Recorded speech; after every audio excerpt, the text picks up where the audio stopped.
What's up, y'all? It's me, Miss Ruby, and welcome to my 28 weeks pregnancy update.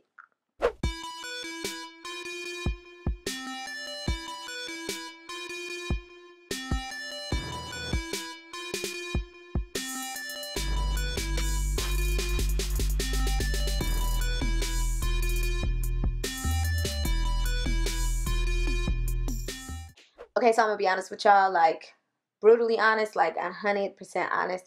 This week has just not been my week, y'all. Like, well, it's been a good week, but this day is just not my day, okay? So I ain't got time for lighting. I ain't got time for makeup. I ain't got time to sit all cutesy in front of the frame and do all that stuff scripted out. I'm gonna try to run through this as quick as possible because it is Wednesday night and this video needs to be up Thursday morning.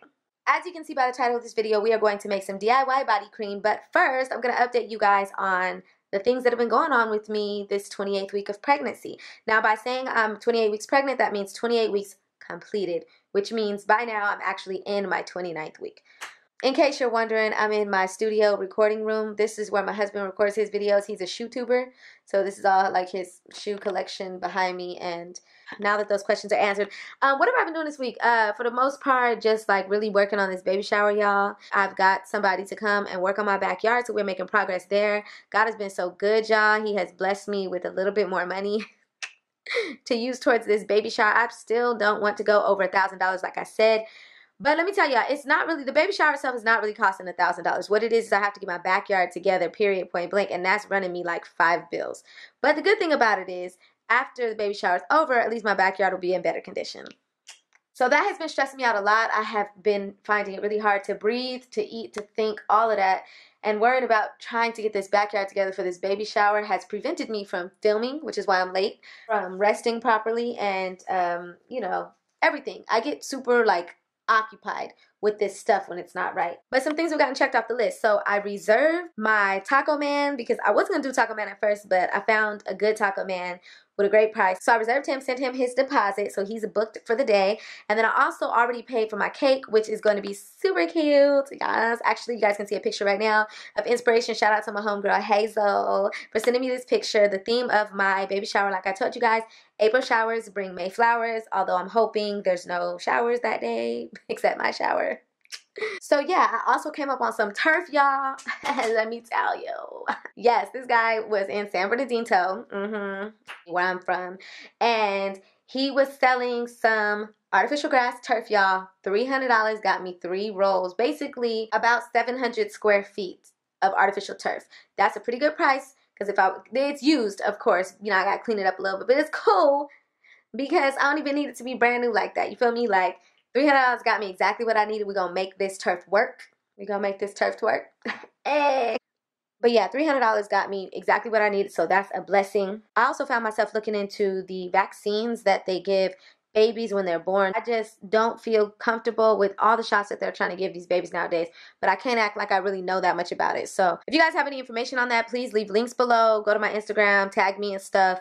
Whatever it is you got to do, I appreciate it, because I don't want to be the woman who goes into the doctor naively and just lets them shoot my baby up with any sort of thing that is not necessary, that has all type of synthetic filler ingredients in them that can actually cause long-term damage to my baby. But I also don't want to be that overly cautious woman who doesn't want to get any vaccines at all and then subjects my child to unnecessary illnesses that have already been figured out. So I just want to know how to manage this whole vaccine situation, because becoming a mom, I'm becoming a lot more uncomfortable with the idea.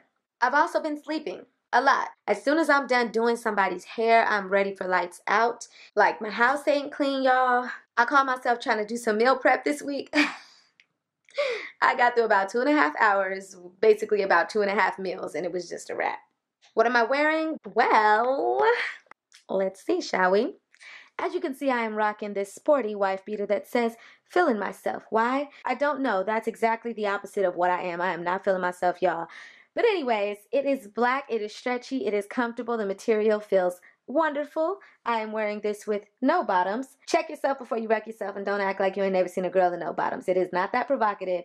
We straight, okay? You can't see my nipples, but you can see my little belly button poking out. Look at her, look at her. Honestly, I walk around the house like this most of the time on the days when I'm just not doing anything, because I just don't really have time to be getting dressed like that and be doing all kind of stuff like that. I just Honestly, I'm not motivated. My armpits ain't shaved. My vajayjay is just, I can't see it no more. Like, try to look at things from my perspective. Just, when I look down, this is what I see.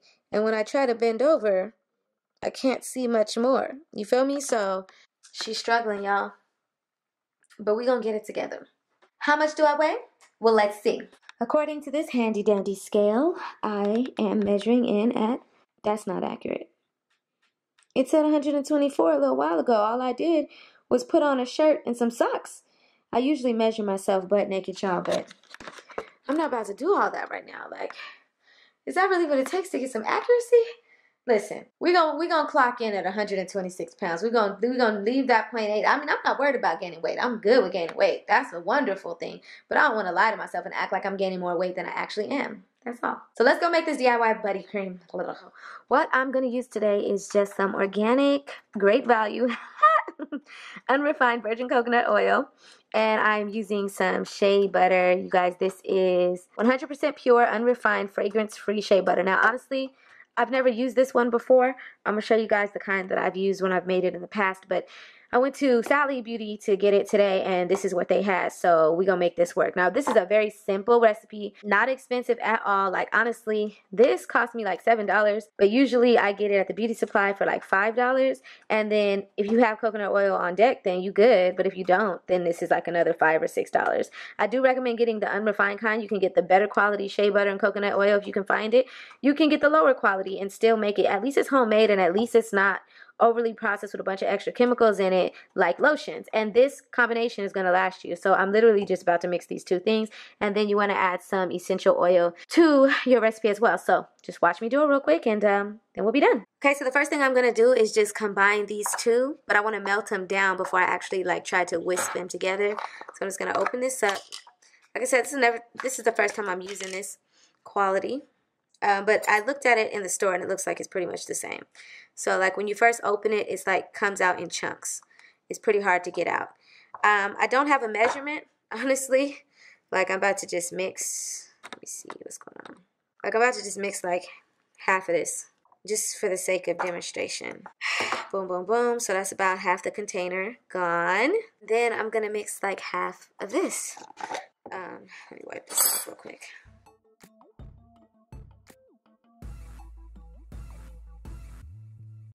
Okay, so it's like half and half. The shea butter, I think, is like the most moisturizing part of it. The oil is oil, but it helps to soften that up. And when it blends together, you'll be surprised that it never gets chunky again and it never separates. It's actually pretty cool.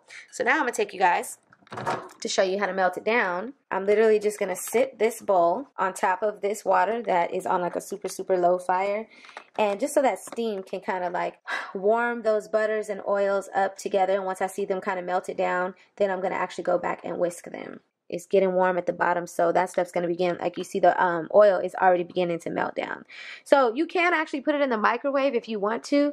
I'm not really a big fan of the microwave to begin with. I'm just like not a big fan of the microwave, so I really don't like to use it. I feel like it kind of destroys the nutrients in our food, but you know, I'm no expert on that, y'all. Okay, so right now it's about halfway melted, which to me is melted enough, because I know once I get in there with a fork and press it all together, then it's going to come together just fine. So I'm going to go ahead and turn this off.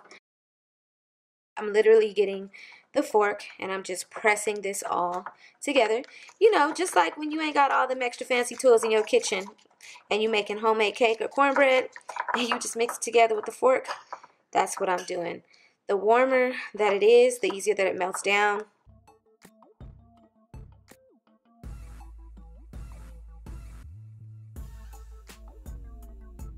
And I can tell by the consistency that it's a lot more liquidy than I want it to be. Even though when this dries, it's going to come together some more and it won't be as runny. I usually never leave it this runny. So I'm going to go ahead and add a little bit more of the shea butter. So it can be a little bit more buttery. Like I said, I'm not measuring. I'm just looking for a certain consistency. It's a whole lot of work, but it's cool because I'm going to let y'all know that this butter lasts me for months. Like the first time I made it, it lasted me all the way into like the tail end of my second trimester, and I just made some again a couple weeks ago, and that's probably going to last me until the end of my pregnancy. So I'll have this on deck as backup. I may not even use it. So like literally, if you're just pregnant, if you're just getting started and you're going to start using this, then you can make this And you can make a lot of it all at once, and you'll only have to make it one time throughout your whole pregnancy. Whew. So now that these two are really well combined, like I said, it's going to get more of a solid consistency once this actually gets cool. But before it does that, I'm going to add my oil. Now, the oil that I choose to use most of the time is Lavender Essential Oil. Make sure you're using essential oils. If you are okay with perfumed oils because you want it to smell a certain way, that's fine too. But the essential oils are just better for your skin. So I also have peppermint oil. I have eucalyptus oil. I have tea tree oil. And then I have vanilla essential oil. And I know that I've tried the vanilla and the lavender mixed together before. I've also tried like the orange blossom, but I don't have any more of that. Although some of the better oils for your skin, I don't even have. But if you guys know anything about all natural essential oils, then you guys can try those out. But for today, I'm just going to put a couple drops of the lavender. Other things you guys can add to this are like drops of like vitamin E oil. 1, 2, 3, 4, 5. We're going to do that. Boom. A couple drops of the vanilla, if there's anything left. Other things that you guys can do is you guys can add like vitamin E oil. You can do all kind of stuff to this concoction. This is really like the most basic formula, but I just learned all that. This whole time I've just been mixing these two together just so I can have something instead of regular lotion for my skin because it makes my skin feel so much softer.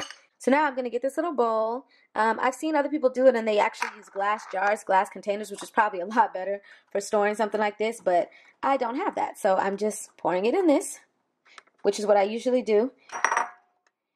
And then I'm going to put the top on. And what I'm going to do right now is put it in the freezer just so it can cool down a little bit so you guys can see what it looks like at the end of the process. Don't get me wrong, you can use it just like that if you want to, but when it gets thicker, then it feels a little bit more like a butter than when it's just sitting like that. Okay, so I just wanted to show you guys really quick how beautifully this hardened. Like I said, you do not have to put it in the freezer to get it done like this, to get it solid like this. I just did that because I wanted to hurry up with the process so I can get to making my cake. Feel me? So when I stick my fork into it, it's actually going to still kind of like come together like that. And so we're just going to do one more mixing just so that everything can be all together. And then I'm going to just store it away. That way the top layer is not harder than the layers inside. But I just wanted to show you guys that the consistency does thicken as time goes on. And then it ends up looking like this. So I just wanted to show you guys the consistency. Like, it's a lot more firm than it was originally, but I noticed with this batch that it's a little bit more greasy than it usually comes out for me. I'm about to show you guys another example of some that I've already made before. In that one I used a little bit more shea butter than coconut oil, and this one was a little bit more of like even. So if you know that you're going to do like equal parts shea butter and coconut oil or olive oil or whatever carrier oil you decide to use, then just understand that your mixture is going to come out a little bit more greasy. As you can see, I put some on my hands and rubbed it in, and it's just a little bit more greasy. But if you want it to be a little bit more like the shea butter, not as greasy, then just put a higher ratio of that, and then that consistency is going to come out a little bit more like this other one that I'm going to show you in my bathroom. Okay, so we're back in my bathroom, and I just wanted to say shout outs to Costco. I just wanted to show you guys that I have upgraded my hand soap all the way. You feel me? This is a rosemary mint hand soap. We have one in the other bathroom and one in the kitchen that are different scents. There's a 3-pack at Costco for $10. It comes in a glass jar and it's dark, and I believe that that's like really good for preserving the nutrients in the essential oil. And it's like a super upgrade because previously, you know, I just got this little hand soap thing that I be refilling with dish soap that my sister be clowning me about, you feel me? But we upgraded, Kyla. We upgraded to official hand soap, and it's actually infused with essential oils, and it's got all kind of good stuff in it. So if you guys are at Costco and you're into this stuff, then check it out. So like I said, y'all, the kind I usually use is only $3.99 at the beauty supply. And this is the cheaper version. This is not all natural, unrefined. It's just all natural. But like I said, it's been working this whole time. So the consistency of it, it looks like it's like hard as it was originally, but it's not. It's soft. Like when I press into it, you know, it comes together really soft in my fingertips. So I love it. I want it to be this consistency in the end. So I'll just get some of that. Show y'all. Rubbing it into my belly. Shout outs to Calvin Klein for the undies, y'all. I had to buy some new underwear. Of course, being pregnant, you have to upgrade your whole bra and underwear situation. And I'm really liking these Calvin Klein, whatever they are. Super comfortable. So anyway, what I usually do is go in and put this all over my belly. I also try to get my back, as much of it as I can, because I feel like the lower back area is the area that's most likely to stretch out. So far, if you guys can tell, I don't have any stretch marks. I hope they don't come. Sometimes they come at the very tail end, and it's very annoying. But yeah, so I usually will rub down my belly, and yeah, you can see a little bit of shine, but it doesn't really leave my belly too greasy, especially throughout the day. Like, as you tend to get drier throughout the day, this just absorbs into your skin, so I scratch far less. When I'm lathered down with this, I'll also typically go and do like my butt and thigh area. Sometimes I do my leg area when I feel like bending down, but you know that's hard. And I definitely do the boobies. But I tend to use other things on my arms only because my husband does not like the smell of this stuff. So every time I go to bed after taking my shower, he's like, ugh, you smell like that stuff. So I be trying to like put like perfume and stuff on the top part of my body. Anyway, thank you so much for joining me for this video, y'all. 28 weeks pregnancy update. It has been real. Make sure you guys come back next week for week 29. If I'm feeling better, it'll be daylight. It'll be sunlit, perfect angles, perfect makeup. I'll be actually wearing an actual outfit, and we could do the dang thing. But thank you for subscribing anyways. God bless you, and I will see you on the next video.